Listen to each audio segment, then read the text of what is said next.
Ako kasi talagang next year 2026 wala na talaga ako sa bahay. Magbubuhay asawa na tayo.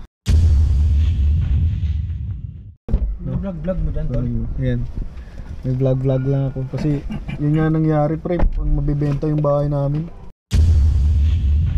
Kailan nasabi? Nalaman ko sa kapatid ko mukhang gano'n ang mangyari. Tapos ngayong hapon lang na to, nag-chat yung bunso namin. Kuya, usap tayo mga magkakapatid.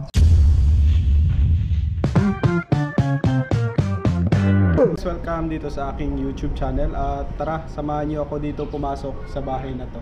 So let's go. So guys, yung inclusion nitong house na to is ito yung store sa harap, no? Ayan yung store niya. So bali ang tinitinda dito is mga burger. So pwede kayo magtinda ng burger dito. Tapos fishball at sari-sari pa yan, mga chichirya and then mga dilata. Halos lahat nandito din naman. Pwede rin kayo maglagay ng bigasan. Ayusin nyo na lang kasi medyo hindi ko na siya gaanong naayos. So kayo na bahala. Then dito sa gilid, sa left side, pwede kayo magpark ng motor dyan or kasya yung isa nyong sasakyan, pwede rin naman. Depende sa inyo kung lalagay nyo ng sasakyan. And then pasok tayo sa loob and ipapakita ko naman yung loob nito. So let's go. Ito, pasok yan sa kasama yan. And then yung salamin kasama rin yan. At kasama tong bata na to. So bali ito na yung living room, dining table, tapos yung maliit na kusina dyan. And then kasama dito is hindi na yan sa inyo na yan, kasama na rin yan sa kukunin nyo. Ang TV kasama rin yan. Ito hindi nakasama to, dadalhin namin yan. So free wifi na din, kayo na bahala mag-diretso bayad yan. Then dito naman is makikita nyo dito sa side na to is kung anong nakikita nyo sa inyo na rin yan. Then lights tsaka fan hindi nagagalawin, kasama na yan dito. Itong table dadalhin namin, tapos yung salamin na yan nandyan lang yan, nakadikit. Tapos itong ref dyan na rin yan, sa inyo na rin yan. Then itong lagayan ng mga gamit na chorva na may lalagay nyo dyan, kayo na bahala nyan, kasama na yan sa inclusion. And then dito yung maliit na hugasan. So may maliit dito na hugasan, may hugasan din dito yan sa likod. Yan, meron din hugasan sa likod. So kayo na rin bahala. So papakita ko yan sa inyo mamaya. Dito muna tayo. So sa baba nito may mga storage ng plato, dito nyo ilalagay. Tapos yan, mga baso dito. Then storage naman to na mga gusto nyo, mga abubot, para hindi kayo matambakan, no, ng kung ano-ano, at para malinis yung bahay nyo. So kayo na rin bahala maglagay niyan. And dito naman sa side na to is yung CR na. Which is yung CR dito is kayo na rin bahala magpaganda, pero okay na rin to.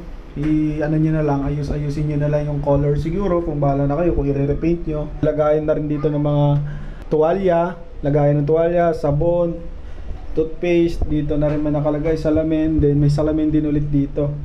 So halos lahat nilagyan na rin namin ng salamin dito. At kasama na rin to sa inyo, sa inclusion, yung heater. Hindi na rin tatanggalin yan para masarap maligo kapag malamig. So dito naman tayo ngayon sa may kusina, dito sa dirty kitchen sa likod, bago tayo umakyat sa taas, no? So tapos na tayo dito sa loob, no? Ito lang yung pinaka area niya. Nasabi ko naman sa inyo lahat halos dyan. So sa likod naman makikita nyo dito ang aming dirty kitchen. Dirty talaga siya, no? Pasensya na kayo. Then meron ulit siyang ganito mga lagayan ninyo dito ng mga kung ano, mga eklabo. Then yan yung hugasan. Yan, lagayan ng mga chorva. Dito nilagyan ko siya ng lagayan ng kung ano, anik-anik naman yan dito. So dito sa side na to, dito naman yung lutuan. Siyempre hindi nakasama to, dadalhin na namin yan. Iwan na lang din namin siguro dito. Wala naman kami iiwan dito kasi kailangan namin isa sa bahay namin sa kabila. So dito sa likod niya is yan, makikita nyo naman dito nakalagay yung mga labadahan yan, dyan labadahan tsaka yung aso. Tapos sampayan, then dito gagawin nilang ano yan, parang meeting place ng Maplewood na to. At dito is yung court, no? May court na ilalagay dyan. Ginagawa pa lang, so hindi pa tapos. Tara, tapos na tayo dito sa likod, then akyat naman tayo sa taas. Papakita natin yung taas nitong house na to. Ika nga, sabi nila, bibilangin mo yung step nito, yung ano ba tinatawag niyan, yung oro plata. So hindi ko na bibilangin ko na lang, no. Unang step ko kaliwa, 1 2 3 4 5 6 7 8 9 10 11 12 13 14 15 16 17. So 17, no, ang kaliwa ang umapak ko. So ayan, ito yung parang hallway niya.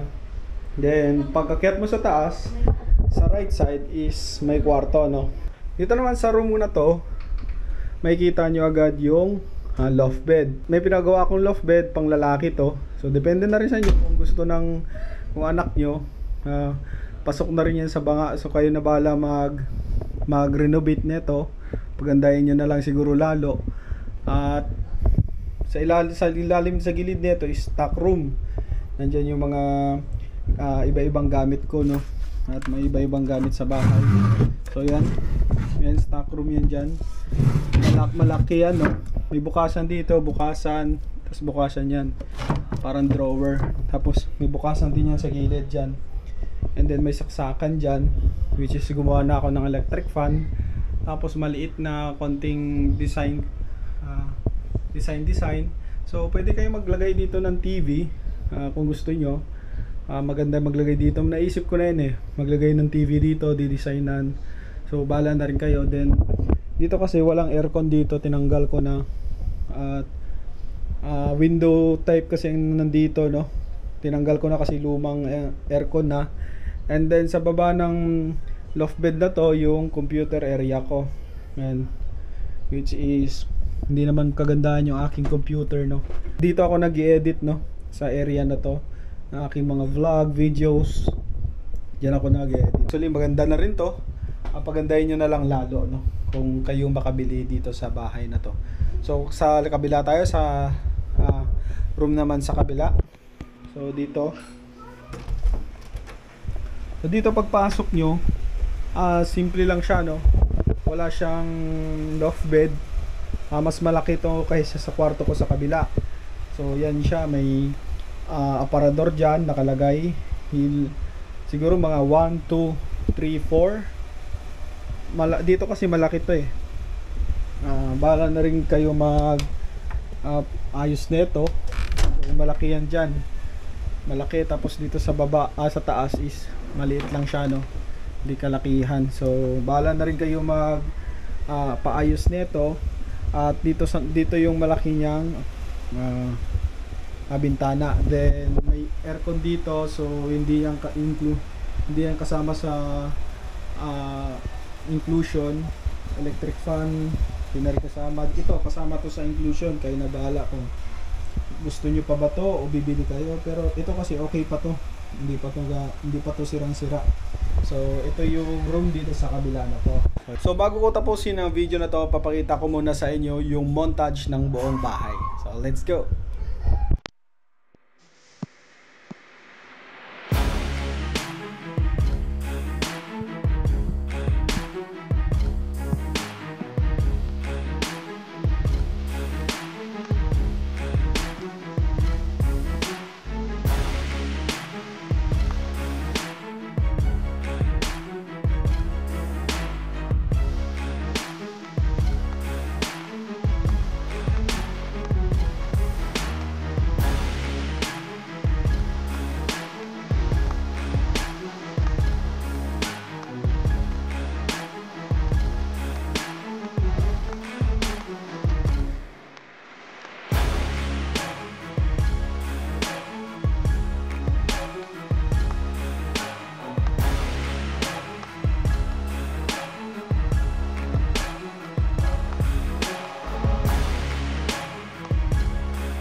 sa mga tatanong pa ng mga details nito, ilalagay ko na lang sa description yung details, no.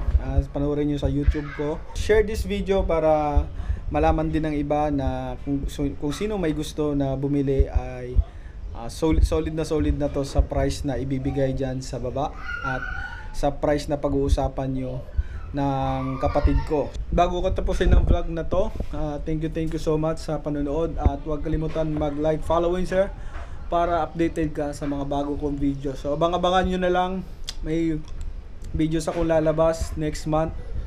May pupuntahan tayo, abang-abangan nyo yun. This month, medyo marami na tayong mapupuntahan, marami tayong vlog, kaya abang-abangan nyo yun. So thank you so much and God bless.